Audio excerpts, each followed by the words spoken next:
विराज अकेला बैठा था। उसके चेहरे पर एक अजीब सी बेचैनी थी, जैसे वो किसी चीज की तलाश में हो। तभी एक आवाज सुनाई दी, लगता है तुम यहाँ पर नए हो। विराज ने मुड़कर देखा तो एक खुशमिजाज लड़का उसकी तरफ मुस्कुराते हुए आ रहा था। हाँ, मैं यहाँ नया हूँ, विराज ने कहा। मैं रायन हूँ, उस लड़के ने अपना हाथ बढ़ाते हुए कहा। विराज के चेहरे पर पहली बार एक सच्ची मुस्कान आई। रायन की आवाज में एक अजीब सी गर्माहट थी जो विराज के दिल को छू गई। क्या तुम्हारे पास थोड़ा वक्त है? क्या हम साथ में वक्त बिता सकते हैं? रायन ने पूछा।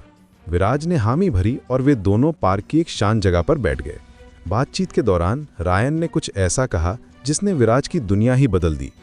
तुम्हें पता है, यहाँ कोई भी परवाह नहीं करता है जिसे आप प्यार करते हैं। ये इस जगह की सबसे अच्छी बात है। विराज के दिल की धड़कन तेज हो गई। क्या रायन वो कह रहा था जो वो सोच रहा था? तुम गे हो?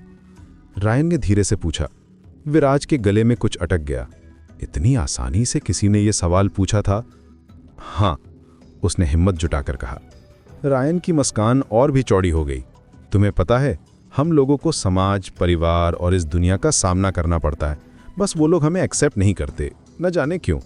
इसमें हमारी तो कोई गलती नहीं है, पर तुम फिक्र मत करो, यहाँ ये सब नॉर्मल है। यहाँ लोग तुम्हें समझेंगे भी और अपनाएंगे भी। विराज की आंखों में आंसू आ गए। पहली बार किसी ने उसे इतना समझा था। उस रात घर जाकर विराज ने सोचा, शायद अब जिंदगी बदलने वाली है।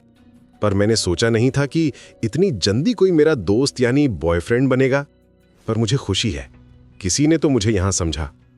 अगले दिन वो बेसब्री से रेयान से मिलने का इंतजार कर रहा था। जब वे फिर मिले तो रेयान के हाथ में कॉफी के 2 कप्स थे। तुम्हारे लिए, उसने कहा। जब विराज ने कप लिया तो उनकी उंगलियां छू गईं।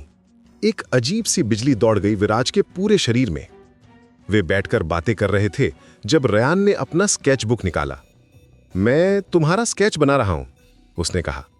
कुछ देर बाद उसने स्केच दिखाया। वाह, क्या बात है, पर तुम कुछ मिस कर रहे हो, विराज ने कहा। और वो क्या है? रेयान ने पूछा। तुम्हें प्यार से देखती हुई मेरी आंखें, विराज ने शरारत से कहा। रेयान का चेहरा लाल हो गया। उस पल की खुशी का अंदाजा लगाना मुश्किल था। अचानक बारिश शुरू हो गई। दोनों एक पेड़ के नीचे भागे। बारिश की बूंदें रेयान के चेहरे पर गिर रही थीं। विराज ने धीरे से अपने हाथ से उसके चेहरे से पानी की बूंदें पहुंची।